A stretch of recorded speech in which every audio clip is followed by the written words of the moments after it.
வணக்கம். சிறகடிக்க ஆசை சீரியலில் இனி என்ன நடக்க போகுது அப்படின்னு தான் பார்க்க போகிறோம். இங்கே ரோகிணி கிறிஷை பார்த்துட்டு வந்துடுறாங்க. கிறிஷ் சொல்லி விட்றான், ஏம்மா இன்னும் நான் கொஞ்ச நாளைக்கு தான் இங்கே இருப்பேன், நீங்கள் சொன்னதுக்காக தான் நாங்கள் இருக்கேன் அப்படிங்கிறாங்க. டே கிறிஷ், முடிஞ்ச அளவுக்கு நான் சீக்கிரம் கூப்பிட்டுக்கிறேன்டா அப்படிங்கும்போது, ஏம்மா என்னைய பாட்டிக்கிட்டேயாவது கொண்டு விட்டுருங்க அப்படிங்கும்போது, உங்கள் பாட்டி எங்கே இருக்காங்கன்னு எனக்கு தெரிலடா அப்படிங்கும்போது, ஏம்மா நான் பாட்டிக்கிட்டே போவாட்டிலும் பாட்டிக்கிட்டே எப்படியாவது ஃபோனில் பேசணுமா, அதுக்கு மட்டும் ஏதாவது பண்ணுமா அப்படிங்கிறாங்க. சரிடா நான் பண்ணுறேன் அப்படின்னு சொல்லிட்டு நேராக அவங்க சித்திக்கு கால் பண்ணுறாங்க. எங்கள் அம்மா எங்கே போச்சுன்னு தெரில, உங்களுக்கு தெரியுமா சித்தி அப்படிங்கும்போது, என்னடி பேசிகிட்டு இருக்க, அக்கா கிராமத்தில் தானே இருக்கா அப்படிங்கிறாங்க. கிராமத்தில் இருக்காங்களா அப்படிங்கிறாங்க. நேற்று கூட அங்கேருந்து ஃபோன் பண்ணா, ஊருக்கு வந்துட்டேன், கிறிஷை ரோஹினிகிட்டே கொடுத்துட்டேன் அப்படின்னு சொன்னா அப்படிங்கிறாங்க. இதை கேட்ட ரோகிணி, என்ன சித்தி சொல்கிறீங்க, என்கிட்ட கொடுத்துட்டேன்னு சொன்னாங்களா அப்படிங்கிறாங்க. ஆமாம், நீனே பார்த்துட்டு தான் சொல்லிட்டதாக தான் சொன்னான் அக்கா அப்படிங்கிறாங்க. சரிம்மா, சரி சித்தி, நான் அம்மாட்ட பேசிக்கிறேன் அப்படின்னு சொல்லி அவங்க அம்மாவை கால் பண்ணுறாங்க. ஏம்மா அப்படிங்கிறாங்க. நீங்களாம் என்ன எம்மான்னு கூப்பிடாத, உன் பையனை கூட நீ பார்த்துக்கிட முடியாமல் ஒரு இடத்துல கொண்டு விட்டுட்டேன். நான் கூட போய் அங்கே என் பேரனை விடுங்கன்னு சொல்லி பார்த்தேன், அவங்க உங்க கூடலாம் விட முடியாதும்மா, யார் கொண்டு இங்கே சேர்த்து விட்டாங்களோ அவங்க கூட தான் அனுப்ப முடியும், மகேஸ்வரி கூட மட்டும்தான் அனுப்ப முடியும், வேறு யாரு கூடயும் அனுப்ப முடியாது, அவங்க அம்மா வேறு வெளியில் இருக்காங்களாம்ல அப்படி இப்படின்னு சொல்லிட்டாங்க. நான் இப்போ உத்தியிலங்க இருக்கேன்டி, என் பேரனையாவது என்கிட்ட கொடுத்துரு அப்படிங்கும்போது, ஏம்மா சொல்லுது இந்த பானச்சிக்காத, உனக்கு வேறு உடம்புக்கு முடியலை, நான் உன்னை நம்பி தந்தோம்னா கண்டிப்பாக நீ முத்துக்கிட்டி மீனாகட்டியும் கிறிஷை கொடுத்துருவேன், அப்படி கொடுத்துட்டேன்னா எனக்கு தான் உரி, அதனால் நான் கிறிஷை எப்படி பார்க்கணுமே பார்த்துக்கிறேன் அப்படின்ட்டு ஃபோனை வச்சிடுறாங்க. நான் எங்கள் அம்மாட்ட ஃபோனை எப்படியாவது பண்ணி கிறிஸ்ட்டு பேச விடலான்னு பார்த்தா, எங்கள் அம்மாவுக்கு இப்படி ஒரு ஐடியா இருக்குதா, கொண்டு விடுன்னு சொல்கிறதே முத்துக்கு மீனாட்ட கொடுக்குறதுக்கு தானே. ஏற்கனவே இந்த வீட்டில் முத்தையும் மீனாவையும் எங்கள் அத்தை பாடாப்படுத்திகிட்ருக்கு, அதுக்கு நானும் என் புருஷனும் தான் காரணம் மாதிரி நினச்சிட்ருக்காங்க. இப்படி இருக்கும்போது கிறிஷ் அவங்ககிட்ட போனோம்னா கண்டிப்பாக கிறிஷ் நான் யாருங்கிறத சொல்லுற அளவுக்கு அந்த முத்து மீனாவும் பண்ண ஆரம்பிச்சிருவாங்க அப்படின்னு நினைக்காங்க இந்த ரோகிணி. இப்படியா இருக்குது இந்த சூழ்நிலையில் அன்றைய மாலை பொழுதில் வித்யாவும் முருகனும் வீட்டுக்கு வராங்க, 2 பேரும் சேர்ந்தே வராங்க. அப்போ முருகன் பார்த்துட்டு, என்ன இப்போயுமே ஜோடியாக வரையில், வாங்க வாங்க உட்காருங்க அப்படிங்கிறாங்க முத்து. உடனே முத்துனே உங்கள் அப்பா அம்மாவெலாம் கூப்பிடுங்க அப்படிங்கிறாங்க. எல்லோரும் வராங்க. உடனே அண்ணாமலை, என்ன தம்பி கல்யாணம்னு சொன்னீங்களா, ரெடி ஆகிட்டா அப்படிங்கும்போது, ஆமாங்க ஏன் இன்னும் ஒரு வாரம் தான் இருக்குது, நீங்கள் குடும்பத்தோடு சகிதமும் எங்களை என்ன செய்யணும், ஆசீர்வதிக்கணும் அப்படிங்கும்போது, கண்டிப்பாக தம்பி வந்துடுவோம், வித்யா பொண்ணு என் மருமகளோட ஃப்ரெண்டு, எனக்கும் மருமக மாதிரி தான், நீ எனக்கு பையன் மாதிரி அப்படிங்கும்போது கண்டிப்பாக வந்துடுவோம் அப்படிங்கிறாங்க. முருகன் அதுக்கு சொல்கிறாரு, முத்தனன்னா என் அப்பமும் அண்ணனை தான் கூப்பிடுறேன், இப்பவும் அண்ணனை தான் கூப்பிட போகிறேன், எப்பவும் அண்ணனை தான் கூப்பிட போகிறேன், அதனால் நீங்கள் ஃபேமிலி தானே, எல்லோரும் வந்துடுங்க அப்படிங்கிறாங்க. விஜயா சொல்கிறாங்க, எனக்கெலாம் வர முடியாது, எனக்கு யோகா சொல்லி கொடுத்துக்கிட்டுருக்கேன் எல்லாேருக்கும், என்னாலலாம் வர இயலாது அப்படிங்கும்போது, எங்கேம்மா யோகா சொல்லி கொடுக்கீங்க அப்படிங்கும்போது, இந்த இடத்துல அப்படிங்கிறாங்க. சரிம்மா, அதே மாதிரி நீங்கள் கல்யாணத்துக்கு வந்தீங்கன்னா கச்சேரிலாம் ஏற்பாடு பண்ணியிருக்கோம், அதில் மைக்கில் வேணால் அவங்க யோகா இதை பற்றி சொல்லிடுவாங்க அப்படிங்கும்போது, அப்படியா அப்போ நான் வாரேன், கச்சேரிலாம் நடக்குமா, கச்சேரியில் அப்போ மைக்கெலாம் பிடிச்சி பேசுவாங்களா, பிடிச்சி பேசும்போது என்னுடைய யோகா பள்ளியும் சொல்லிடுங்க அப்படிங்கிறாங்க. ஓகே அப்படிங்கிறாங்க. ஏங்க கண்டிப்பாக நம்ம போவாங்க அப்படிங்கிறாங்க. அவனை முத்து சொல்கிறாரு, ஏப்பா பார்த்தியாப்பா இவ்வளோ நேரம் அம்மா வரலன்னாங்க, அவங்கள பற்றியே விளம்பரம் வரும்னு சொன்ன உடனே வராங்க அங்கே பாருங்கள் அப்படிங்கும்போது, முத்தனே கண்டிப்பாக வந்துடுங்கன்னு சொல்லிட்டு கிளம்பி போகிறாங்க. அப்போ அண்ணாமலை கேட்குறாங்க, என்ன ரோகிணி, வித்யா உன் ஃப்ரெண்டு தானே, வித்யா கல்யாணத்துக்கு நீ முன்னாடி நின்று நடத்துகிறோம்ல, அதை பற்றி எதுவுமே பேசலை, வித்யா வான்னு கூட கேட்கலையே அப்படிங்கும்போது, இல்லை அங்கிள் அவன் என்கிட்ட இப்போ சரியாக பேச மாட்டான் அப்படிங்கும்போது, என்னம்மா சொல்கிற, உனக்கு ஒரு இக்கட்டான சூழ்நிலைலாம் வரும்போது அந்த பொண்ணு உன் கூட இருந்துருக்குது வச்சுருக்குது அப்படிங்கும்போது, விஜயா சொல்கிறாங்க, ஏங்க இந்த ரோகிணி ஒரு ஃப்ராடு, இந்த ஃப்ராடு கூட சேர்ந்தது அது ஒரு ஃப்ராடு தானே, அந்த பையனை வச்சுட்டு சொல்ல வேணா தானே சொன்னேன் அப்படிங்கும்போது, என்ன விஜயா எப்படி பேசுகிற அப்படிங்கும்போது, ஆமாங்க இவா மலேசியாவிலேருந்து வந்தேன் பெரிய பணக்காரி அப்படி இப்படின்னு சொல்லி 1000 ஃப்ராடை அந்த வீட்டில் கொண்டு தட்டி விட்டுருக்கா, அந்த 1000 ஃப்ராடை சொல்லதுக்கு அந்த வித்யா தானே காரணம், வித்யாவுக்கு எல்லாம் தெரிஞ்சு சொல்லவே இல்லைல்ல, அந்த மீனாக்கிட்ட அப்படி பேசுகிறா, சுருதி ரவியெல்லாம் அப்படி தெரியுது, எல்லாரையுமே அவளுக்கு நல்லா தெரியுது, அப்போ எதையுமே சொல்லாமல் தானே அந்த வித்யா இருந்திருக்கு அப்படிங்கும்போது, விஜயா சம்மந்தப்பட்ட ஆளுங்க இருக்குது, அவங்க தான் சொல்லியிருக்கணும், கூட ஆளுகளை சொல்லதுக்கு நமக்கு என்னது கிடையாது, அது மறுவாதியாக இருக்காது, விடு அப்படிங்கிறாங்க. என்னமோ போங்க, நான் இந்த ரோகிணி இந்த வீட்டுக்கு கூப்பிட்டு வந்துடக்கூடாது, அப்படி கூப்பிட்டு வரல அப்படின்னா மனோஜுக்கு மிகப்பெரிய ஒரு பணக்காரியை பார்த்து கல்யாணம் முடிச்சு வச்சுருப்பேன், என் பையன் இவ்வளோ சங்கடப்பட்டுருக்க மாட்டான் அப்படிங்கும்போது, ஏம்மா நான் என்ன சங்கடப்படுறது, நான் தான் அந்த வீட்டிலே பெரிய பிஸ்னஸ் மேன் அப்படின்னு சொல்லி வாய் மூடலை. இங்கே கடன்காரங்க 2 பேர் வராங்க. என்ன மனோஜ் சார் அப்படிங்கிறாங்க. வாங்க வாங்க வெளியே வச்சு பேசிக்கிடுவோம் அப்படிங்கிறாங்க. என்ன சார், என்ன வீட்டில் உள்ளவங்களுக்கு தெரியக்கூடாது நினைக்கிங்களா, வீட்டில் தெரிஞ்சால் தான் பணம் வரும் எங்களுக்கு தெரியும் அப்படின்னு சொல்லிட்டு மொளன்னு வீட்டுக்குள்ளே வராங்க. வந்தோடனே அண்ணாச்சி நீங்கள் தானே எங்கள் அப்பா அப்படிங்கிறாங்க. அப்படி தான் சொல்லுதாங்க ஐயா, சொல்லுங்கள் அப்படிங்கிறாங்க. ஐயா எங்களுக்கு சப்டீலர் தாரேன்னு சொல்லிட்டு எங்கிட்ட டெபாசிட் அமௌண்ட் வாங்கினார். எங்களை சப்டீலராகவும் ஆக்கலை, டெபாசிட் அமௌண்ட்டும் தரலை. கம்பெனியில் கேட்டால் நீங்கள் மனோஜ்கிட்ட பேசிக்கங்கங்கிறாங்க. அப்போ நாங்கள் யார்கிட்ட தான் போய் பேசுகிறது, இவரை கடையில் பார்க்கவே முடியல. கடைக்கு போனால் நான் உங்கள் வீட்டில் வந்து பார்க்குறேங்கிறாரு, இல்லை உங்கள் கடையில் வந்து பார்க்குறேங்கிறாரு. எங்களுக்கு அது வேலை இல்லை சார், எங்களுக்கு எங்கள் பணம் வேணும். எங்களை மாதிரி ஏகப்பட்ட ஆள் இவர்கிட்ட ஏமாந்துருக்காங்க, அதனால் அவங்க பணத்தை பூரா வாங்கி கொடுங்க சார் அப்படிங்க. மனோஜ் என்னடா அப்படிங்கும்போதேப்பா, இதான் முன்னாடியே உங்களுக்கு தெரியுங்களாப்பா, நான் கடற்கரை ஓரமாக ஒரு வீடு வாங்கிறதுக்கு 30 லட்ச ரூபா கொடுத்து ஏமாந்தோம்லாப்பா அப்படிங்கும்போது, டேய் நீ ஏமாந்த அப்படிங்கிறதுக்காக இன்னொருத்தவங்களை ஏமாற்றலாமா, ஒழுங்காக அவங்க பணத்தை கொடு அப்படிங்கும்போது, எப்போ பணம் என்கிட்ட எங்கே இருக்குது அப்படிங்கும்போது,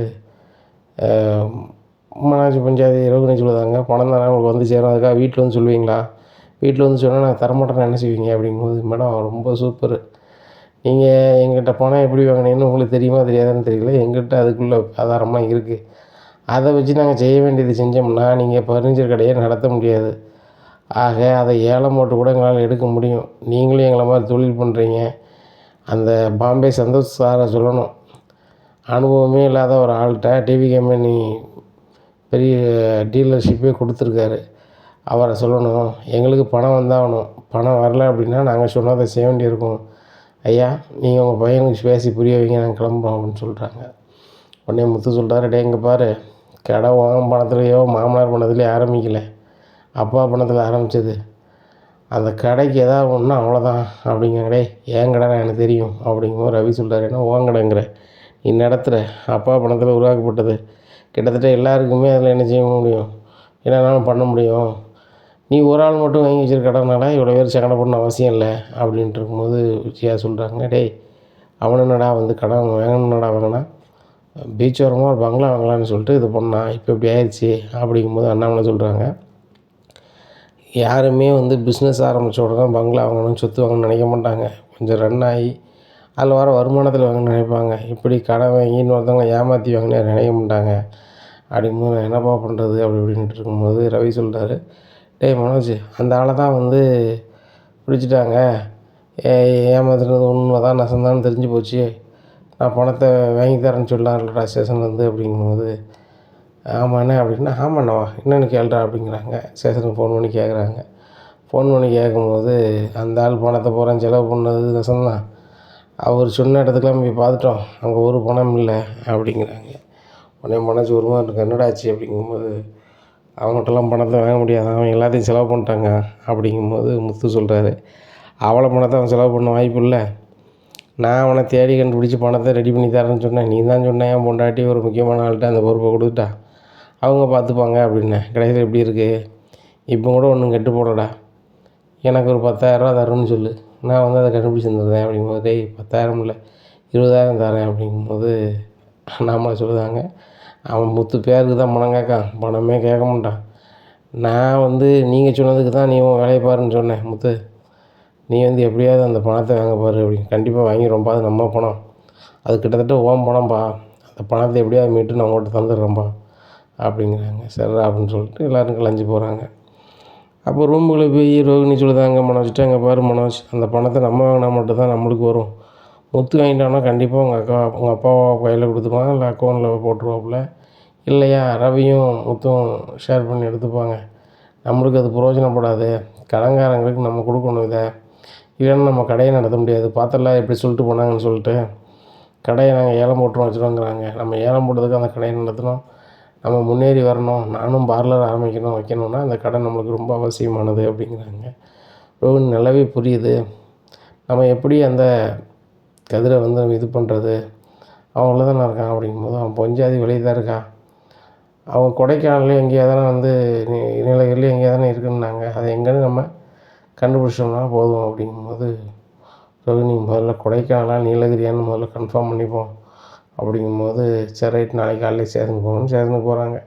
ஸ்டேஷனுக்கு போனோன்னா அவர் வந்து இந்த ஊரில் இருக்காருன்னு சொல்லி கரெக்டான அட்ரஸை கொடுத்துட்றாங்க. சரி ரைட்டு அப்படின்னு சொல்லி வாங்கிட்டு ரோகிணி இந்த பேப்பரை வாங்கிக்கிறாங்க. வாங்கிட்டு நான் பார்த்துக்குறேன் அப்படிங்கிறாங்க. ரோகிணி நீ பார்த்துக்கிறேன்னு சொல்கிற சரியாக வருமா அப்படிங்கிறாங்க. நான் பார்த்துக்குறேன் மனோஜ், எனக்கு தெரிஞ்ச ஆள் இருக்குது அப்படின்னு சொல்லிட்டு சிட்டி ஆஃபீஸுக்கே போகிறாங்க. அப்போ சிட்டிக்கு அடுத்த நிலையில் உள்ள ஒரு சேரில் உட்காந்துருக்காரு. உடனே எனக்கு ஒரு வேலையாகணும் அப்படிங்கும்போது சிட்டி என்ன உள்ளே இருக்காப்புல, அவர் வெளில வந்த பிறகு தான் பார்க்கணும். இப்போதைக்கு நான் ஃபைனான்ஸ் வசூல் பண்ண வைக்க அண்ணன் ஒரு சில டீல் பண்ணுவார்ல, அதை பார்த்துட்ருக்கேன் அப்படிங்க. அதே டீல் தான் எங்கிட்ட என் பணத்தை ஒரு 30,00,000 அட்டை போட்டு போனாங்க. சம்மந்தப்பட்ட ஆளை பிடிச்சி உள்ளே வச்சுருக்காங்க. அவன் பொஞ்சாதி ஆனால் எங்கே போனாங்க எது போனாங்கன்னு தெரில. ஆனால் அவங்கக்கிட்ட பணம் கண்டிப்பாக இருக்கும். எப்படியாவது வாங்கணும் அப்படிங்கும்போது, அப்படியா சரி இது வாங்கினா எவ்வளோ தருவீங்க அப்படிங்கும்போது, நான் வாங்கினா இதில் உங்களுக்கு 2,00,000 தரேன் 3,00,000 தரேங்க. பாருங்கள் பாதிக்கு பாதி தருவீங்களா அப்படிங்கும்போது, சிட்டி கூட இவ்வளோ கேட்க மாட்டார் அப்படிங்கும்போது, சிட்டி என்ன வருது வரைக்கும் எவ்வளோ ஆட்டை போட முடியுமோ ஆட்டையை போட்டுக்கிட்டு இருக்கிறது தான் என் வேலை. சிட்டி என்ன நாளைக்கே வந்தாலும் எனக்கு வருமானம் இல்லாமல் போயிடும். நான் இப்போ வாங்கி தந்தோம்னா பாதி தருவீங்கன்னா சொல்லுங்கள், நான் வாங்கி தரேன் அப்படிங்கிறாங்க. சரி பாதி நீங்கள் எடுத்துக்கோங்க அப்படிங்கிறாங்க. ரைட்டு ஓகே, ஒரு அட்வான்ஸ் இருந்தால் கொடுங்க அப்படிங்கிறாங்க. அதான் பாதிக்கு எடுத்துக்காங்கன்னு சொல்லிட்டேன், அப்புறம் ஏன் அட்வான்ஸ் கேட்குறீங்க அப்படிங்கும்போது, இல்லைங்க போகிறதுக்கு பெட்ரோல் செலவு அது இதுன்னு இருக்குல்ல அப்படிங்கும்போது, இல்லை 25,000 இருக்குது வச்சுக்கிடுங்க அப்படிங்கிறாங்க. சரி ரைட்டு அப்படின்னு சொல்லிட்டு வந்துடுறாங்க கடைக்கு. கடையில் வந்து மனோஜ் கேட்குறாரு, என்ன அந்த பொறுப்பு ஒரு ஆள்கிட்ட கொடுக்கணும்னு சொல்லி கொடுத்துட்டியா அப்படின்னு. கொடுத்துட்டேன், எப்படி பணத்தை கண்டுபிடிச்சிருவாங்க அப்படிங்கிறாங்க. சரி ரைட்டு அப்படிங்கிறாங்க. இப்படியே போயிட்டுருக்கு சூழ்நிலையில் கிறிஸ் படிக்கக்கூடிய அந்த ஹாஸ்டலில் அந்த பையங்களுடைய அப்பா அம்மா எல்லோரும் வந்து பார்க்காங்க. கிறிஸை மட்டும் பார்க்க ஆள் இல்லை. கிறிஸுக்கு ரொம்பவே ஏக்கமாக இருக்குது. நம்மளை வந்து இப்படி பார்க்கறதுக்கு ஆள் இல்லையே அப்படின்னு நினைக்கிறாரு. நினைக்கும் போது தான் அவருக்கு ஒரு சிந்தனை வருது, முத்து மாமாவும் மீனா அத்தையும் நம்மளை எவ்வளோ சூப்பராக கவனிச்சுக்கிட்டாங்க. நம்ம அம்மா கூட அவ்வளோ சூப்பராக கவனிச்சுக்கிட்டது இல்லை. நம்மளை குளிப்பாட்டுறதா இருக்கட்டும், சாப்பாடு கொடுக்குறதா இருக்கட்டும், கொஞ்சுறதா இருக்கட்டும், ஆடுறதா இருக்கட்டும், ஓடுறதா இருக்கட்டும், எல்லாத்தையுமே அவ்வளோ சூப்பராக பார்த்துக்கிட்டாங்களே அப்படின்னு சொல்லி நினச்சி பார்க்காரு. நினச்சிட்டு அப்படியே அழுகிறாரு. அப்போ தான் அவருக்கு வந்து ஒரு யோசனை வருது. என்னென்னா, நம்ம நேரில் போய் தானே முத்து மாமாவையும் மீனாத்தையும் பார்க்க முடியாது. பேசாமல் ஒரு கடிதாசி எழுதுவோம். அத்தை நல்லா இருக்கீங்களா, உங்களை பார்க்கணும் போல் இருக்குது, உங்கள் வீட்டிலே தான் இருக்கணும் போல் இருக்குது, ஆனால் எங்கள் அம்மா இங்கே கொண்டு விட்டுட்டாங்க, எனக்கு வந்து உங்களை பார்க்க இன்னும் முடியுமான்னு எனக்கு தெரியலை அப்படின்னு சொல்லி ஒரு கடிதாசி அனுப்புதாங்க. அனுப்புனோடனே அது முத்துக்கு மீனாவுக்கும் கிடைக்கிது. இதை பார்த்துட்டு முத்து மீனாவும் ரொம்பவே அழுகுறாங்க. அண்ணாமலை கேட்குறாங்க, ஏன் முத்து அழுகுற, ஏன் மீனா அழுகுற, என்னாச்சு அப்படிங்கும்போது, ஒன்றும் இல்லை அப்படின்னு சொல்லிட்டு முத்து அழுதுட்டு, எப்பா கிருஷி எங்கள் மேலே ரொம்ப பாசம் வச்சுருக்கான்ப்பா அப்படிங்கும்போது, தெரியுது, அவங்க அம்மா கூப்பிட்டு போயிட்டாங்க, அவங்க அம்மா பார்த்துக்குவான்னு சொல்லும்போது, இல்லைப்பா அவன் எங்கேயோ ஹாஸ்டலில் படிக்காமல் எழுதியிருக்கான்ப்பா, அங்கே பார்ப்பா அப்படின்னு சொல்லி இந்த லெட்டரை பார்த்தோன்னா அண்ணாமலை அழ ஆரம்பிச்சிடுறாங்க. இதை பார்த்து விஜய், என்னங்க நீங்கள் எல்லோரும் குடமாக அழுதுகிட்டு இருக்கீங்களா, என்ன நடக்குது அப்படிங்கிறாங்க. விஜய் அதை பாரு அப்படின்னோடனே விஜயா படித்து காமிக்காங்க. பார்த்துட்டு ரோகிணிக்கு ஒன்றும் ஓடலை. முத்து மேலேயும் மீனா மேலேயும் இவ்வளோ பாசம் வச்சுருக்கானா கிறிஷ் அப்படின்னு சொல்லிட்டு, நல்ல வேலை அங்கே எங்கே இருக்கோம்னு எழுதாம விட்டான் அப்படின்னு சொல்லி நினைக்காங்க. அப்போ மீனா சொல்கிறாங்க முத்துக்கிட்ட, ஏங்க இந்த கிறிஷ் இப்போ எங்கெங்கே இருப்பான் அப்படிங்கும்போது, மீனா லெட்டர் எழுதியிருக்கான், ஆனால் வந்து அவன் எங்கே இருக்கான் ஏது இருக்கான்னு எழுதியே இல்லையா, எப்படி நம்ம அவனை பார்க்கணுன்னா போகிறது வர்றதுன்னொன்னே ரோகிணிக்கு பயங்கர சந்தோஷம். ரைட்டு, கிறிஷ் ஏதோ ஆர்வக்கோளாறு எழுதிட்டான், அடுத்த முறை போகும்போது எழுதாத நம்ம சொல்லிடலாம், இப்போ அவன் அட்ரஸை மட்டும் எழுதியிருந்தான்னா கண்டிப்பாக அவங்க அங்கே போயிருப்பாங்க அப்படிங்கிறாங்க. உடனே முத்து சொல்கிறார், எனக்கு தெரில மீனா, பார்ப்போம் அப்படின்ட்டு யோசிச்சுட்ருக்காங்க. அப்போ மீனாவுக்கு ஒரு யோசனை வருது, ஏங்க நம்ம வேணால் ஒரு கடிதாசி எழுதுவோங்க, கிறிஷ் அடுத்த லெட்டர் நீ எழுதையில் எந்த அட்ரஸில் இருக்குன்னு சொல்லி நீ மட்டும் எனக்கு அதை எழுது, எங்கே படிக்க எது படிக்க எங்கே இருக்கேன்னு சொல்லி இந்த அட்ரஸில் இருக்குன்னு மட்டும் எழுதி அனுப்பு, அதே அட்ரஸில் வந்து உன்னை பார்த்து பேசிக்கிடுதோம் வச்சுக்கிடுதோம், தேவைப்பட்டால் உடனே இங்கேயே கூப்பிட்டு வந்துடுதோம், உங்கள் அம்மா வரும்போது அவங்க உன்னை கூப்பிட்டுக்கிடட்டும் அப்படின்னு சொல்லி நம்ம ஒரு கடிதாசி அனுப்புவோங்க அப்படிங்கிறாங்க. இதை கேட்டால் ரோகிணி ஷாக் ஆகிடுறாங்க. என்னடா இது, இந்த முத்து மீனாட்டிருந்து இந்த கிறிஷை வந்து நகட்டலாம், கிறிஷ் வந்து எனக்கு மட்டும்தான், அதுபோக கிறிஷ் வந்து மீனாவும் முத்தையும் சந்திக்காத அளவுக்கு எதாவது பண்ணலான்னு பார்த்தா கிறிஷ் இப்படி வேலை பார்த்துட்டானே, இந்த மீனா வேறு தேவையில்லாமல் யோசிக்கலை அப்படின்னு சொல்லி நினைக்காங்க. மீனா நீ சொல்லுறது சரி தான், லெட்டர் வாங்கிட்டு வரேன்னு சொல்லி ஒரு லெட்டர் வாங்கிட்டு வந்துருந்தார். வாங்கிட்டு வந்து அதில் எழுதி எங்கே அனுப்புது உள்ள வேலையை பார்க்காரு. அப்போ எந்த அட்ரஸுக்கு அனுப்பணும் அப்படிங்கும்போது ரவி சொல்கிறாரு, எப்படிடா அனுப்புவீங்க அப்படிங்கும்போது, ஆமாண்ணே சரி அடுத்தாப்புல கிறிஸ் அனுப்போனான்னு பார்ப்போம் அட்ரஸை அப்படின்னு சொல்லி விட்டுருந்தாங்க. அப்போ சுருதி சொல்கிறாங்க, இந்த லெட்ரு எங்கேருந்து வந்துச்சு, ஏது வந்துச்சு, நான் வந்து எனக்கு தெரிஞ்சவங்க மூலமாக விசாரிக்கிறேன். அதுபோக அவங்க எங்கே இருக்காங்கன்னு அட்ரஸை நம்மளால் கண்டுபிடிக்க முடியும் அப்படிங்கிறாங்க. சரி ரைட்டு அப்படின்னு சொல்லிட்டு சுருதிகிட்ட கொடுத்துட்றாங்க அந்த லெட்டரை. ரோகிணி நினைக்கிறாங்க, இனிமேலும் அவன் இந்த பள்ளிக்கூடத்தில் படித்தோம்னா லாய்க்கப்படாது. சுருதி சொல்வதை பார்த்தா அந்த அட்ரஸ் விசாரித்து போயிடுவாங்களே அப்படின்னு சொல்லிட்டு மறுநாளே கிருஷ்ண பார்க்க போகிறாங்க. டேய், ஏன்டா நீ இந்த முத்துக்கு மீனாவுக்கு லெட்டர் அனுப்புன அப்படிங்கும்போது, ஏம்மா எல்லோரும் படிக்க பையங்க எல்லாரோட அம்மா அப்பாவும் வராங்க, உங்களுக்கு ஃபோன் அடித்தா நீங்கள் வர மாட்டேறியே, எப்போ தான் வாரீங்க, அதனால் எனக்கு முத்து மாமாவையும் மீனா அத்தை மேலேயும் பார்க்கணும் போல் இருந்துச்சு, அவங்க என் மேலே ரொம்ப பாசமாக இருப்பாங்க, நீ நல்லா பார்த்துக்கிட்டாங்க அப்படின்ட்டு. அது எல்லாமே நடிப்புடா, என்னை சங்கடப்படுத்துறதுக்கு அவங்க அப்படி பண்ணுறாங்க இப்படி பண்ணுறாங்க அப்படிங்கிறாங்க. இல்லைம்மா, நீங்கள் நினைக்கிறது தப்புமா, பாட்டி சொல்லுவாங்கள்ல, அவங்க ரொம்ப நல்லவங்கன்னு, அவங்க ரொம்ப நல்லவங்க, என் மேலே ரொம்ப பாசமாக இருப்பாங்க அப்படின்னு கிறிஸை போட்டு வலுன்னு வலுக்காங்க. அப்போ ஹாஸ்டலில் வேலை பார்க்குறவங்க, என்னம்மா நீங்கள் உங்கள் பையனை பார்க்க வந்திருக்கீங்க ரொம்ப நாள் கழிச்சு, இப்போ இப்படி பண்ணுறீங்க அப்படிங்கும்போது, இல்லை ரொம்ப அடம் பிடிக்கிறான் அப்படிங்கம்மா. சின்ன பிள்ளைகளெல்லாம் அடம் தான் பிடிக்கும், நம்ம தான் பேசி சரி பண்ணணும், அதுக்காக இப்படிலாம் பண்ணுவீங்க அப்படின்னு சொல்லிட்டு அவங்க போயிடுறாங்க. ஏய் கிரிஷ், நான் சொல்கிறத கேளுடா, நீ இந்த மாதிரி பண்ணிகிட்டு இருந்தோம்னா அம்மா எங்கேயாவது போயிடுவேன், நீ இன்னுமே நினச்சக்கூடாது அந்த மீனாவுக்கும் அந்த முத்துக்கும் லெட்டர் எழுதக்கூடாது. நான் உன்னை இங்கேருந்து படிப்புக்குள்ளே பேப்பர்லாம் வாங்கி கொண்டு வேறு எங்கேயும் சேர்த்தலான்னு பார்த்தேன், ஆனால் வேறு எங்கேயாவது சேர்த்தாலும் இதே மாதிரி தான் பண்ணணும்னு எனக்கு தோணுது. பேசாமல் நீ இங்கே இருடா, ஆனால் அங்கே அனுப்பாத. அப்படி அனுப்புனேன், இந்த லெட்டர் மட்டும் அங்கே போய் சேர்ந்துச்சு அப்படின்னா நான் அந்த வீட்டிலே இருக்க மாட்டேன், எங்கேயாவது போயிடுவேன். பாட்டி நீ பார்க்க முடியாமல் சங்கடப்படுறதெல்லாம் அதே மாதிரி நீ பார்க்கவே முடியாது எப்போதுமே அப்படிங்கிறாங்க. ஏம்மா இனிமேல் நான் லெட்டரே அனுப்ப மாட்டோம்மா அப்படின்றாங்க.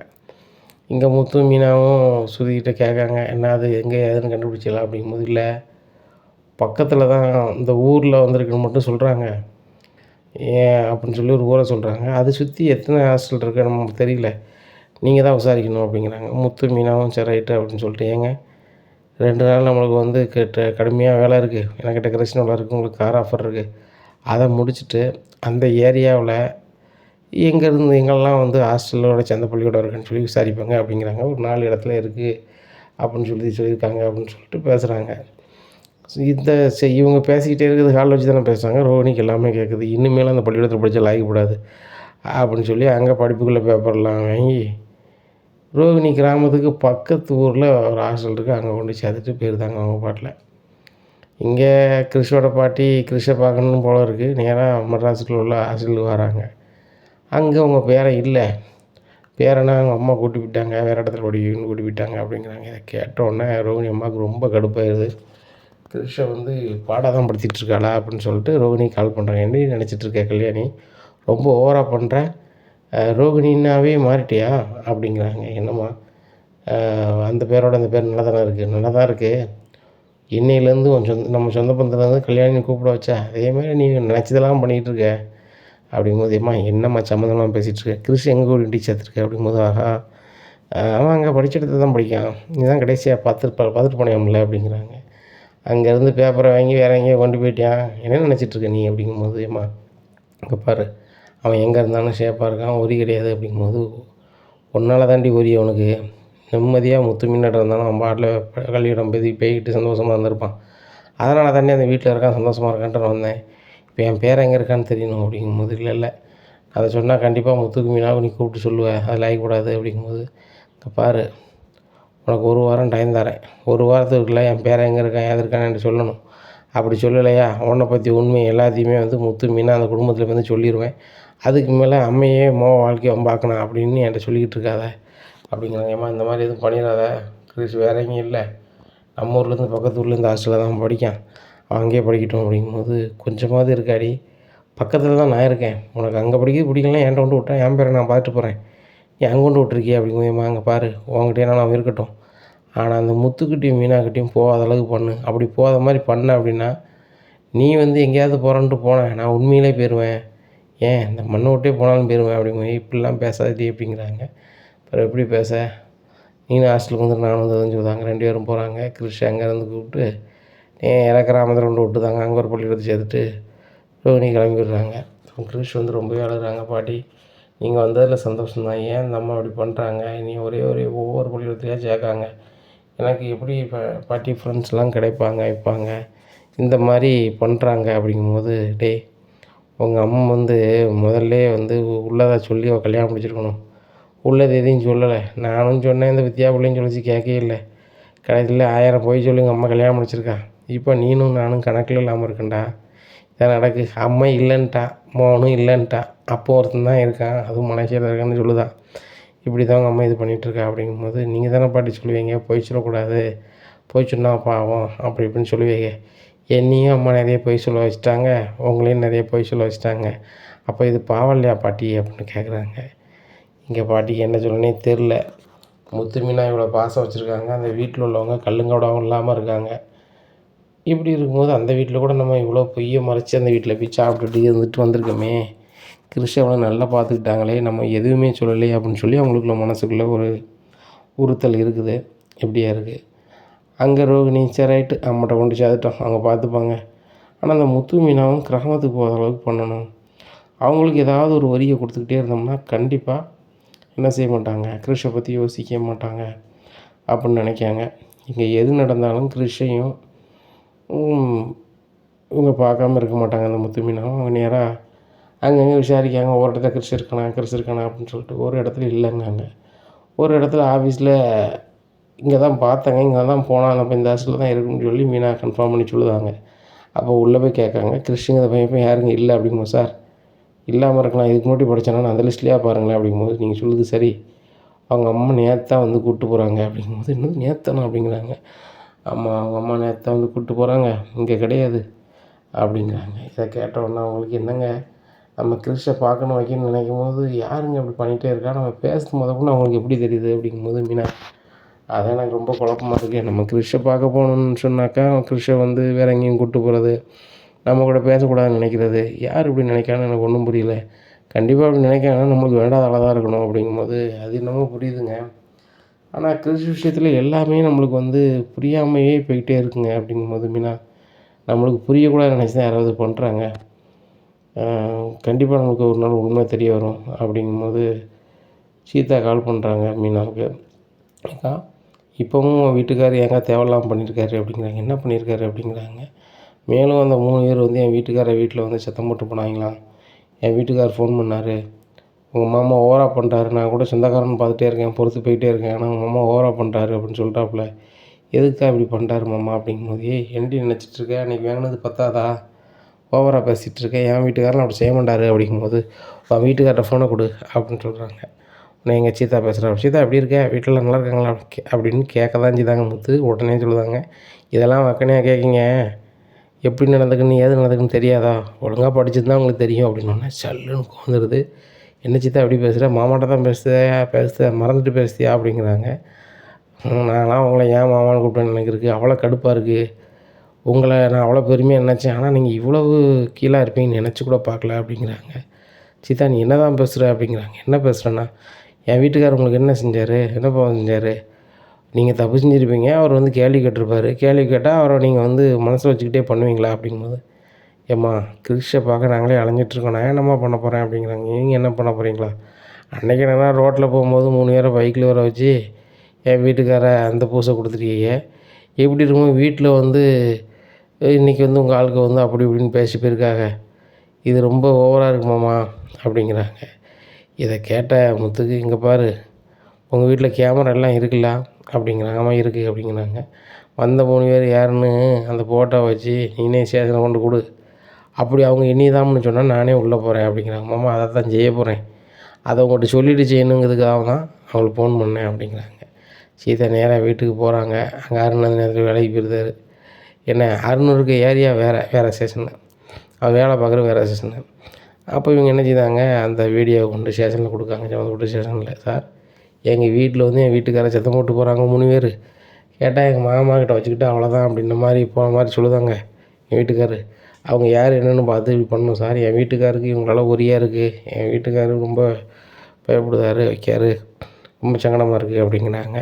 சரிம்மா அவர் காக்கி சட்டக்காராக இருக்கீங்க, நாங்களும் இங்கே தான் வேலை பார்க்கோம், அதனால் அவருக்கு ஒன்றும் நாங்கள் விட மாட்டோம்மா, பார்த்துக்குறோம், இந்த 3 பேரை தூக்கிட்டு உங்களுக்கு பேசுகிறோம்மா அப்படிங்கிறாங்க. சரி ரைட்டு அப்படிங்கிறாங்க. இங்கே சீதா வீட்டுக்கு வந்துடுறாங்க. வீட்டில் வந்து யாருக்கு நடந்ததை சொல்லுதாங்க அருணுக்கிட்ட. அருண்கிட்ட சொல்லி இந்த மாதிரி வீட்டில் வந்து உரி பண்ணாங்கன்னு சொன்னீங்க, அவங்க மேலே நான் ஒரு பேப்பரில் எழுதி கொடுத்தேங்க சம்மந்தப்பட்ட ஸ்டேஷனில் அப்படிங்கும்போது, சீதா என்னையை கேட்காம ஏன் செஞ்சேன் அப்படிங்கும்போது, ஏங்க ஒவ்வொரு வாட்டியும் எங்கள் மாமா பேரை சொல்லி பண்ணிகிட்டே இருப்பாங்க, எங்கள் மாமா பண்ணிகிட்ருப்பேன், நான் பார்த்துட்ருப்பேனா, இனிமேல் எது பண்ணாலும் அவங்க சைடில் தாங்க நிற்பேன் அப்படிங்கும்போது, அது என்னமோ எனக்கு சந்தோஷம் தான். நீ இப்படி பண்ணியிருக்கக்கூடாது, என்கிட்ட ஒரு வார்த்தை கேட்டிருக்கணும் அப்படிங்கும்போது, நம்ம சொந்த பந்தம் நாளைக்கு அது வேறு மாதிரி ஆயிரும் அப்படிங்கும்போது, என்னங்க சொந்த பந்தம்? சொந்த பந்தம்னா யாரும் நல்லா இருக்குன்னு நினைக்கணுங்க, ஒரு ஆள் கெட்டு போகணும்னு நினைக்கணும். அதுபோக எங்கள் மாமா நல்லவர் நினச்சேன், ஆனால் இவ்வளோத்துக்குள்ளே இருப்பான்னு தெரியாது. அவங்க 3 பேர் வரட்டும், எங்கள் மாமா தான் பண்ணாருன்னு சொன்னேன், எங்கள் மாமாவை உள்ள வைக்காம விட மாட்டேன். அக்கா, தங்கச்சிலாம் பிறவு அப்படிங்கிறாங்க. ஒரு வகையில் அருணுக்கு சந்தோஷம். ரைட்டு நம்ம சைடில் தான் சித்தா நிற்கான்ட்டு. அந்த பேப்பர் ஸ்டேஷன் வந்து நல்லா இருக்காது அப்படின்னு சொல்லிட்டு நேராக ஸ்டேஷனுக்கு போகிறார். சார் நான் அருண் சார் அப்படிங்கிறாங்க. எந்த அருண்ப்பா அப்படிங்கும்போது, இந்த ஸ்டேஷனில் வேலை பார்க்குறேன் சார். என் வீட்டம்மா பேர் சீதா. அவங்க வந்து எங்கள் வீட்டில் வந்து 3 இயர் ஒரி பண்ணாங்கன்னு சொல்லிட்டு பேப்பர் எழுதி கொடுத்துருக்காங்க நம்மளை அப்படிங்கிறாங்க. ஆமாம் கொடுத்துருக்காங்க அப்படிங்கிறாங்க. அது திரும்பி வாங்குறோம் அப்படிங்கும்போது உங்கள் ஆஃபீஸர் சொல்லிட்டாரு, உன் பஞ்சாயத்து தானே போகிறன்னு உனக்கு தெரியாதா, நீ எப்படி வாங்க முடியும் அப்படிங்கும்போது சீதாவுக்கு ஃபோன் பண்ணி சீதா ஸ்டேஷனுக்கு அப்படிங்கிறாங்க. என்னங்க அந்த 3 ஏரியுமே பிடிச்சிட்டாங்களா அப்படிங்கிறாங்க. நீ முதல்ல ஸ்டேஷனுக்கு அப்படிங்கிறாங்க. ஸ்டேஷனுக்கு போகிறாங்க. சீதா அந்த பேப்பரை திருப்பி வாங்க அப்படிங்கிறாங்க. இல்லைங்க நான் திருப்பி வாங்க மாட்டேன் அப்படிங்கிறாங்க. அருண் எதை நினச்சி சொல்லுதாருன்னா, அந்த 3 பேரும் அந்த மாதிரி நம்ம தான் சீனை போட்டு சொல்லியிருக்கோம். கண்டிப்பாக வந்து நம்ம வந்து எதாவது சொல்லி நம்ம ஏதாவது பண்ணிடக்கூடாது அப்படின்னு நினைக்காங்க.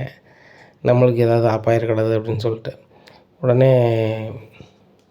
அப்பவும் நினைக்காங்க, நம்ம மாமாவுக்கு எதுவும் ஆகக்கூடாதுன்னு இவர் நினைக்காரு. ஆனால் அந்த அருணை புரிஞ்சிக்க மாட்டேங்கிறாங்களே அப்படின்னு சொல்லி அந்த பேப்பரை திருப்பி வாங்கிட்டு வந்துடுறாங்க. உடனே அருண்கிட்ட சீதா சொல்கிறாங்க, ஏங்க உங்களை மாதிரி ஒரு நல்ல மாப்பிள்ளை கிடைக்க நான் கொடுத்து வச்சுருக்கணும், ஆனால் எங்கள் மாமாவுக்கு புரியல, எங்கள் மாமாவை எனக்காக மன்னிச்சிருங்க அப்படிங்கும்போது, சீதா நான் மன்னிக்க தயாராக இருக்கேன். ஒவ்வொரு வாட்டியும் நான் பொறுத்துக்கிட்டே போக முடியுமா? நான் அன்றைக்கி காய்ச்சிட்டக்காரனா இல்லை, அந்த நிமிஷத்தில் எனக்கு ஒன்றும் பிரச்சனை இல்லை. நான் டியூட்டியில் இருக்கும்போது எதாவது நடந்துச்சுன்னா பிறகு நான் என்ன பண்ண முடியும் அப்படிங்கும்போது, ஏங்க நீங்கள் டியூட்டியில் இருக்கும்போது எங்கள் மாமா ஏதாவது பண்ணால் நீங்கள் என்ன வேணாலும் பண்ணுங்கள், நான் என்ன எதுனே கேட்க மாட்டேன் அப்படின்றாங்க. அப்புறம் மீனாவுக்கு ஃபோன் பண்ணி சொல்லுதாங்க, இங்கே பாருக்கா, நீ இப்போ கூட உன் புருஷன் பண்ண தான் சரின்னே பேசிக்கிட்டு இருக்க, ஆனால் அவன் புருஷன் சரி கிடையாது அப்படி இப்படின்னு சொன்னேன். சீதா இதுக்கு மேலே நீ எனக்கு ஃபோன் பண்ணாத, என் தங்கச்சின்னு சொல்லி தான் ஃபோன் பண்ணி ஹலோ ஹலோன்னு பேசிகிட்ருக்கேன், நீ ரொம்ப ஓவராக பண்ணால் உன்கிட்ட நான் நம்ம பேசவே மாட்டேன் பார்த்துக்கோ அப்படிங்கிறாங்க. அருணுக்கு பயங்கர சந்தோஷம். இங்கே சீதா வீட்டிலேருந்து எல்லாருமே நம்புது மாதிரி பண்ணியாச்சு. இன்னும் சீதா வீட்டில் முத்து ஒரு அளவே எடுக்க மாட்டாங்க அப்படின்னு சொல்லி நினைக்காங்க. முத்துக்கு என்ன மனச்சங்கடமாக இருக்குன்னா, எந்த தப்புமே செய்யாமல் இந்த அருண் வந்து நம்மளுக்கு இல்லாத பிள்ளைதான் சொல்லுதாரு. இங்கே என்னன்னா கிறிஸ் எங்கே இருக்கானே தெரில.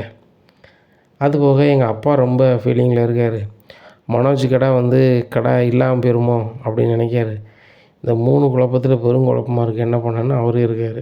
எப்படியா இருக்குது இந்த சூழ்நிலை. முருகனுக்கும் வித்யாவுக்கும் கல்யாண நாள் வருது. முத்து குடும்பத்துலேருந்து எல்லாருமே நின்று கல்யாணம் ரொம்ப சிறப்பாக நடக்குது.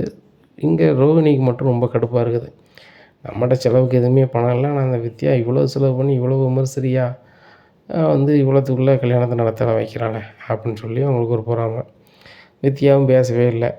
இங்கே விஜயா வந்து கச்சேரி நடக்கிற இடத்துல வந்து நான் வந்து யோகா ஸ்கூல் வச்சுருக்கேன், நடன பள்ளிலாம் வச்சுருந்தேன், இப்போ நடத்தலை, ஆனால் யோகா பள்ளியெல்லாம் ஃப்ரீ தான் 1 மாதத்துக்கு அப்படி இப்படிங்காங்க. நிறைய பேர் கேட்டுட்டு, அப்படியா மாஸ்டர் உங்கள் ஃபோன் நம்பரை சொல்லுங்கள் அப்படின்னு சொல்லி கத்துறாங்க. அவங்க ஃபோன் நம்பரையும் சொல்கிறாங்க. இதெல்லாம் வாங்கி வச்சுக்கிறாங்க. இதை பார்த்த பார்வதி, விஜயா நீ போகிற பக்கம் பார்த்தா பயங்கரமான இருப்பு போலையே, என் வீடே தாங்காது போலையே அப்படிங்கும்போது, பார்வதி வீட்டில் நிறைய பேர் வந்து யோகா படிக்கணும்னு வந்தாங்கன்னா நான் பெரிய மண்டபம் வாடகைக்கு எடுத்துடுறேன், அப்படி மண்டபம் எடுத்து நான் பண்ணிடுறேன் அப்படிங்கிறாங்க. அதுவும் சரிதான் அப்படிங்கிறாங்க. கல்யாணம் முடிஞ்சோன்னே எல்லோரும் வீட்டுக்கு போயிடுறாங்க. வீட்டுக்கு போனோன்னே விஜயா நீ யோகா இது நடத்தணும்னு சொன்னால், ஆனால் இவ்வளவு பெருசாக நடத்தணும்னு சொல்லலையே அப்படிங்கும்போது, ஏங்க ஒரு பூரா நோட்டீஸ் கொடுத்துருக்கேன், அப்போ கூட ஆள் வரலை, இப்போ கச்சேரிக்கு சொல்லியிருக்கேன் வரையா போகிறாங்க, வந்தால் நல்லது தான் அப்படிங்கிறாங்க. மறுநாள் வந்து அங்கே யோகா சொல்லிக் கொடுக்குற இடத்துக்கு பார்வதி வீட்டுக்கு போகிறோம். கூட்டம்னா கூட்டம், அவ்வளோ கூட்டம். அப்போ சிவன் வந்து சொல்லுதாரு பார்வதிகிட்ட, இங்கே பாரு எவ்வளோ பேர் வந்தாலும் இந்த பார்வதிக்கு நான் தான் செய்வேன் அப்படின்ட்டு போகிறாங்க. இங்கே பார்வதிக்கு ரொம்ப கடுப்பாக இருக்குது. நம்ம வந்து நம்ம ஃப்ரெண்டுன்னு சொல்லி இந்த வீடை கொடுத்தோம் யோகா எடுக்கிறதுக்கு, ஆனால் வந்து இந்த வாரவங்களால நம்மளுக்கு ஒரியாக இருக்கே, நிம்மதியாக ஒரு வாய் கஞ்சி குடிச்சிட்டு இருக்கலாம்னு பார்த்தா விடமாட்டாங்க உங்களுக்கு அப்படின்னு நினச்சிட்டு இருக்காங்க. அவருங்க வந்து ஒரே ரொமான்ஸ் பண்ணிகிட்டே இருக்கார் இங்கே பார்வதிக்கு பார்த்து. இங்கே விஜயாவுக்கு அதெல்லாம் புரியல. ஏகப்பட்ட கூட்டம் வந்தோடனே அடுத்த மாதத்துலேருந்து எல்லோரும் ஃபீஸ் கொண்டு வந்துடணும் அப்படிங்கிறாங்க. சரி மாஸ்டர் அப்படிங்கிறாங்க. இங்கே சிந்தாமணிலேருந்து எல்லாருமே யோகா படிக்கிறாங்க, படிச்சுட்டு அப்படி போயிட்டே இருக்கிறாங்க. நாளுக்கு நாள் இந்த சிவனோட உரி தாங்கலை, பார்வதியை பாடாப்படுத்துறாரு. படுத்தோன்னா பார்வதிக்கு எரிச்சலாக இருக்குது. நம்மக்கிட்ட வந்து லவ் பண்ணது வைக்கம்லாம் இவர் சொல்லிக்கிட்டு இருக்காரு.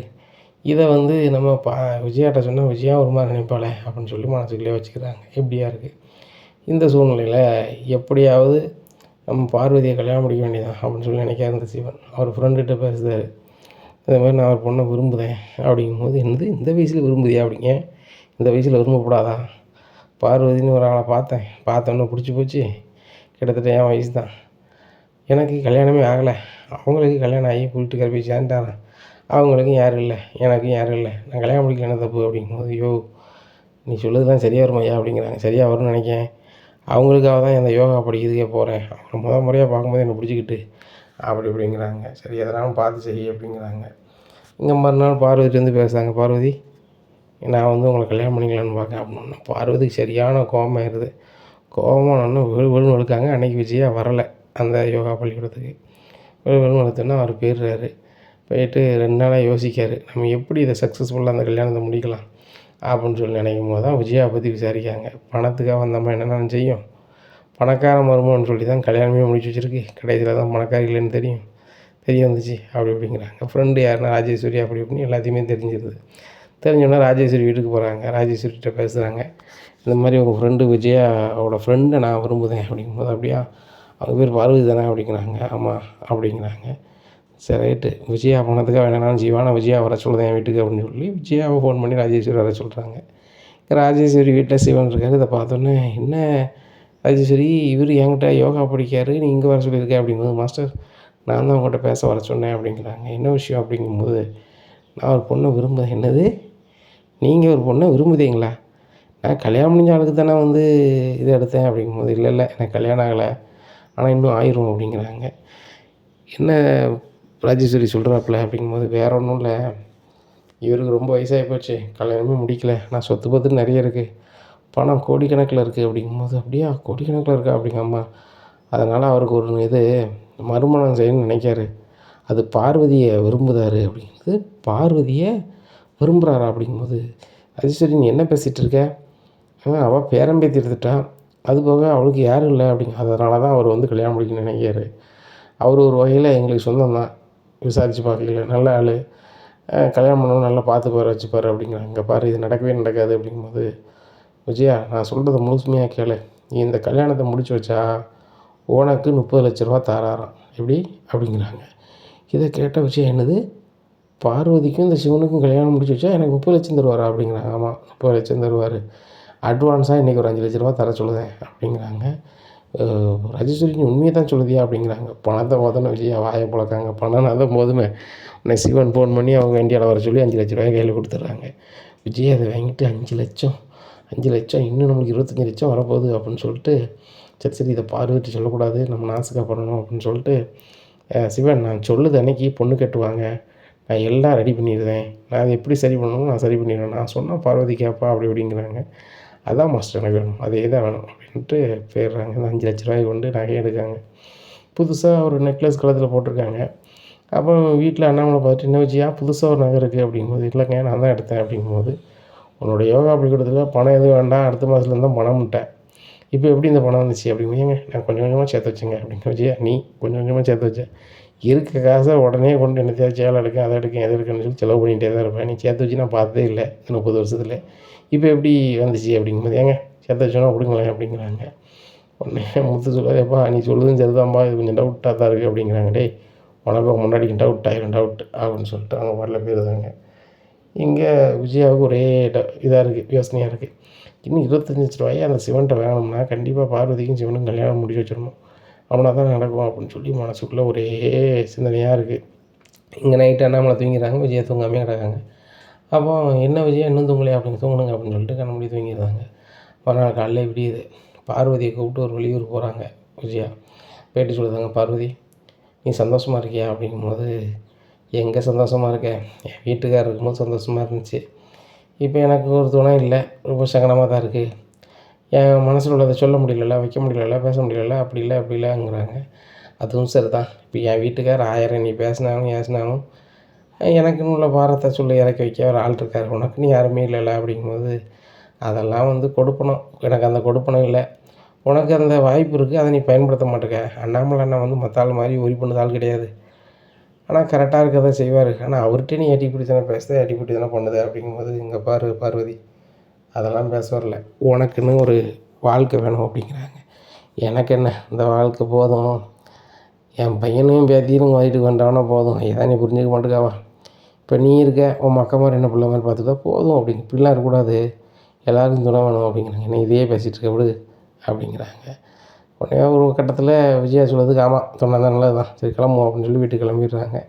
அப்போ விஜயா ரைட்டு, பார்வதி ஓரளவு லைனுக்கு வந்துட்டா, நம்ம அந்த சிவன்கிட்ட பேசுவோம்னு சொல்லி வீட்டுக்கு வந்து சிவனுக்கு கால் பண்ணுறாங்க. சிவன், நான் வந்து பார்வதி மனசை மாற்றிட்டேன், நாளைக்கு நான் என் வீட்டுக்கு வர சொல்லியிருந்தேன், வீட்டுக்கு வர சொல்லி நான் வந்து உங்களை வர சொல்லுதேன், நீங்கள் உங்கள் வீட்டில் உள்ளவங்களாம் கூட்டுவாங்க, அவங்க அப்பா அம்மா கூட்டுவாங்க அப்படிங்க. அப்பா அம்மாவும் இல்லை, ஏதாவது எனக்கே ஒரு குறிப்பிட்ட வயசாகிட்டு அவங்க இல்லை அப்படி இப்படிங்கிறாங்க. சரி ரைட்டு, ஒன்றும் பிரச்சனை இல்லை, உங்கள் வீட்டுக்குலேருந்து ஒரு 5-6 பேரை கூட்டுவாங்க, தாம்பலம் தட்டோடு வாங்க அப்படிங்கிறாங்க. சரி ரைட்டு அப்படிங்கிறாங்க. இங்கே விஜயா போய் பார்வதிக்கு தேவையான ட்ரெஸ் எல்லாம் எடுத்துகிட்டு வச்சுக்கிறாங்க. வச்சுட்டு நாளைக்கு வந்தால் சரி வராது அப்படின்னு சொல்லிட்டு சிவனுக்கு ஃபோன் பண்ணி இன்னும் 2 நாள் கழிச்சு வாங்க அப்படிங்கிறாங்க. என்னங்க சொல்கிறீங்க அப்படிங்கிற. ஆமாம், 2 நாள் கழிச்சு நல்லா முகூர்த்தமாகவும் இருக்குது, முகூர்த்த நேரத்தில் மனசு மாறுன்னு சொல்லுவாங்க, முகூர்த்த அன்னைக்கு வாங்க அப்படிங்கிறாங்க. அதுவும் சார் தான் அப்படிங்கிறாரு அந்த சிவன். அப்படி இருக்கும்போது பார்வதி சொல்லலாம், பார்வதி உன் அளவு சட்டை தான் அப்படின்னு சொல்லி துணியெல்லாம் பயங்கரமாக தைச்சி கொடுக்காங்க. என்ன வச்சியா, எப்போவுமே என்கிட்ட இருந்தால் எனக்கு வாங்கன்னு நினைப்பேன், நீ எனத்தையும் தரமாட்டேன், சாப்பிட்டா கூட நான் தான் பில் கொடுப்பேன், இப்போதைக்கு அப்படி தான் பண்ணிகிட்ருக்கேன், நீ என்னடான்னா இப்போ எனக்கு துணிலாம் எடுத்தார அப்படிங்கும்போது, இல்லை நாளைக்கு ஒரு 2 நாள் கழிச்சு ஒரு முக்கியமான ஃபங்க்ஷன் இருக்குன்னு சொன்னோம்ல அப்படிங்கிறாங்க. அப்படியா அப்படிங்கிறாங்க. டெய்லர்கிட்ட கொடுத்து உடனே ரெடி பண்ணி வாங்கிடுறாங்க. விஜயா சொன்ன அந்த 2 நாள் ஆயிடுது. அப்போ பார்வதி வீட்டுக்கு வந்துடுறாங்க. பார்வதிக்கு சூப்பராக ட்ரெஸ் பண்ணி விட்றாங்க. விஜயா, உங்கள் வீட்டுக்கு முக்கியமான அளவு எனக்கு எதுக்கு இவ்வளோ ட்ரெஸ் பண்ணி விடுதா அப்படிங்கும்போது, உன்னைய பார்க்க தான் வராங்க. என்னைய பார்க்க வராங்களா அப்படிங்கிறாங்க. ஆமாம், நீ இரு அப்படின்னு சொல்லிட்டு ரூமில் இருந்துகிட்டு இருக்காங்க. அப்போ சிவன் அவங்க குடும்பத்துலேருந்து எல்லாரும் தாம்பளத்தை தட்டு எடுத்துக்கிட்டு பழங்களோடு வராங்க. அப்போ அண்ணாமலை இதுங்களை பார்த்துட்டு வாங்க வாங்க, நீங்கள் யாருன்னு எனக்கு தெரியலையே அப்படிங்கும்போது, மாஸ்டருக்கு தெரியும் அப்படிங்கிறாங்க. ஆமாங்க, நான் தான் வர சொன்னேன், இவங்க பொண்ணு கேட்டு வந்திருக்காங்க அப்படிங்கிறது. பொண்ணு கேட்டு வந்திருக்காங்களா, நம்மளுக்கு எது பொண்ணு அப்படிங்கிறாங்க. ஏங்க நம்மளுக்கு பொண்ணுங்க தான் பொண்ணு கேட்டு வரணுமாங்க, கல்யாணம் முடிக்கிறதுக்கு ஒரு பொண்ணு இருக்கும்போது கல்யாணம் முடிக்க வேண்டியதானே அப்படிங்கும்போது அண்ணாமலை சொல்கிறாங்க. விஜயா, என்ன மறக்கிற கலந்து போச்சா, ரொம்ப நாளாக ஒரு மாதிரி தான் தெரியுதே, அந்த யோகா பள்ளியோட நடத்த வேண்டாம் அப்படின்னு சொன்னாங்க, அதில் கலந்துருச்சா அப்படிங்கிறாங்க.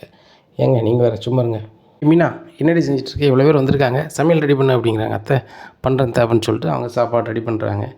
விஜயா, இவங்க யாருன்னு சொல்லலையே அப்படிங்கும்போது, ஏங்க சொல்கிறேன் கொஞ்சம் இருங்க, மூர்த்த நேரம் வரட்டும் அப்படிங்கும்போது, என்னது எனக்கு ஒன்றும் புரியலை அப்படிங்கும்போது, பாருங்கங்க ஒரு பொண்ணு இருக்குது, பொண்ணு கேட்டு வந்திருக்காங்க, அந்த பொண்ணு முகூர்த்த நேரத்தில் தான் வெளியே வரும் அப்படிங்கிறாங்க. இதை கேட்டால் முத்துக்கு, எப்பா இங்கே பொண்ணு யாருப்பா இருக்கா அப்படிங்கும்போது, டே உங்கள் அம்மா ஏதாவது ஏற்பாடு பண்ணி வச்சுருப்பா, அவங்க யோகா பள்ளிக்கூடத்தில் யாரும் படிக்க பிள்ளைகளுக்கு எதுவும் கல்யாணம்னு தெரியல, ஆனால் இங்கே மாப்பிள்ளை மாதிரி யாருமே தெரியல, எல்லோரும் வயசான ஆட்கள்லாம் இருக்காங்க, என் வயசு இருக்கு உங்களுக்கு அப்படி இப்படின்னுட்டு இருக்காரு. எனக்கு அதுதான்ப்பா ரொம்ப குழப்பமாக இருக்குது, ஒருவேளை இவங்க பையன் வீட்டில் இருப்பார் பொழுது, அதனால் வந்து இவங்க வந்து பொண்ணு கேட்பாங்க பொழுது, ஆனால் பொண்ணு தான் யாருன்னு நமக்கு தெரிலப்பா, மாப்பிள்ளையும் யாருன்னு தெரில அப்படின்னுட்டு இருக்காங்க. உடனே மாப்பிள்ளை சொல்லுவார், மாப்பிள்ளை நான் தான். மாப்பிள்ளை நீங்களா அப்படிங்கிற. ஆமாம் நான் தான் மாப்பிள்ளை அப்படிங்கும்போது, ஏ மீனா சீக்கிரம் காப்பி கொண்டு கொடு அப்படிங்கிற. எல்லோரும் காப்பி குடிக்காங்க. விஜயா, என்ன நடக்குங்க அப்படிங்கிறாங்க. ஏங்க நான் சொல்லுதேங்க அப்படின்னு சொல்லிட்டு, ஏ பார்வதி வெளியே வா அப்படிங்கிறாங்க. இங்கே பார்வதி ரூம் விட்டு வெளில வராங்க. சிவன் அப்படியே எழுந்திரிச்சு, பார்வதி செமையாக இருக்க, நீ பொண்ணு மாதிரியே தான் இருக்க அப்படிங்கிறாங்க. இவன் என்ன இங்கே வந்திருக்கான் அப்படின்னு சொல்லி முடிக்கும்போது, ஏ விஜயா, இந்த சிவன் எதுக்கு இங்கே வந்திருக்காரு, அதுவும் தாம்பழத்தட்டோட பழங்களோடு வந்திருக்காரு அப்படிங்க. வேறு என்ன, உன்னை பொண்ணு கேட்டு தான் வந்திருக்காரு, உனக்கு தான் யாரும் இல்லையே, அதான் நான் வந்து கல்யாணம் முடிச்சு வச்சிருந்தேன் அப்படின்னு சொல்லியிருக்கேன் அப்படிங்கும்போது, ஏ விஜயா என்ன பேசிகிட்டு இருக்க, நான் பேரம்பேத்தி எடுத்துட்டேன், ஏன் பேரம்பேத்தி எடுத்தால் கல்யாணம் முடிக்கக்கூடாதா அப்படின்னோன்னா, முத்துக்கு பயங்கர திருப்பி, அத்தை முதல்ல உங்களுக்கு கல்யாணம் முடியும் போது எனக்கு விவரம் தெரியாது, நான் பார்க்கல அப்படின்னு சொல்லிக்கிட்டு இருந்தேன் சின்ன பிள்ளையில், இப்போ உங்கள் கல்யாணத்தை நான் பார்க்க போகிறேன் அத்தை அப்படிங்கும்போது, முத்து உனக்கு எல்லாத்துக்கும் விளையாட்டு தான், ஏ விஜயா இங்கே பாரு, நீ என் ஃப்ரெண்டுனா ஒரு அளவு தான், நீ வந்து நீ கல்யாணம் முடிக்கணும்னு சொல்ல நீ யார் அப்படின்னுட்டு இருக்காங்க. உடனே என்ன மாஸ்டர் இப்படி சொல்கிறாங்க, நீங்கள் வந்து அந்த பார்வதியை கல்யாணம் பண்ணிக்கன்னு சொல்லி 30 லட்ச ரூபா நீ பேசி 5 லட்ச ரூபா உங்களுக்கு அட்வான்ஸ் கொடுத்துட்டோம்ல, சீக்கிரம் கல்யாணம் பண்ணி வைங்க, மீதி 25 லட்ச ரூபா நான் என்றைக்கு நான் தரேன் அப்படிங்கிறாங்க. இதை கேட்டோடனே பார்வதியிலேருந்து அண்ணாமலையிலேருந்து இந்த குடும்பத்துலேருந்து எல்லோரும் ஷாக் ஆகிடுறாங்க. இந்த கேடுகெட்ட விஜயா வந்து பணத்துக்காக என்ன வேணாலும் பண்ணுவாளா அப்படிங்கிற அளவுக்கு அண்ணாமலை கடுப்பாக இருந்தார். முத்துலேருந்து எல்லாருமே கடுப்பில் இருக்காங்க. ஒழுங்கு மரியாதை இந்த வீட்டை விட்டு வெளில போயிருங்க அப்படிங்கிறாங்க. உடனே முத்து, இவங்க ஒருத்தர் கூட இந்த வீட்டில் இருக்கக்கூடாது அப்படிங்கிறாங்க இந்த பார்வதி. உடனே ஒழுங்காக கிளம்புங்கள் அவ்வளோதான் அப்படிங்கிறாங்க. தம்பி நாங்கள் கிளம்பலாம் இருக்கட்டும், உங்கள் அம்மா பார்வதி கூட கல்யாணம் பண்ணிக்கன்னு சொல்லி 5 லட்ச ரூபா வாங்கியிருக்காங்க, தர சொல்லுங்கள் அப்படிங்கும்போது விஜயா முழிக்கிறாங்க. ஏய் விஜயா அப்படிங்கிறாங்க அண்ணாமலை. உடனே ஏங்கலாம் நீ கூப்பிட்றாத, இவங்ககிட்ட 5 லட்ச ரூபாயை வாங்கிட்டு பார்வதியை கல்யாணம் பண்ணி வைக்கன்னு சொல்லியிருக்கேனே அப்படிங்கும்போது, நீயெல்லாம் அப்படின்னு சொல்லிட்டு, ஏய் முத்து அப்படிங்கிறாங்க. அப்பா அப்படிங்கிறாங்க. நேராக என் ரூமில் போய் அதில் ஒரு கட்டை கம்பு இருக்கும், எடுத்துகிட்டு வா அப்படிங்கிறாங்க. அப்பா எடுத்துகிட்டு வாடா அப்படிங்கிறாங்க. உடனே அப்பா சொல்ல மீற முடியாமல் அந்த கட்டை கம்பை எடுத்துக்கொண்டு கையில் கொடுக்காங்க. அண்ணாமலை கையில் முத்து கொடுக்காங்க. இனி என்ன நடக்கும் அப்படிங்கிறத பொறுத்து வந்து பார்க்கலாம். நம்ம சேனலை நீங்கள் கொஞ்சம் மறக்காமல் லைக் அண்ட் சப்ஸ்கிரைப் பண்ணுங்கள். நன்றி, வணக்கம்.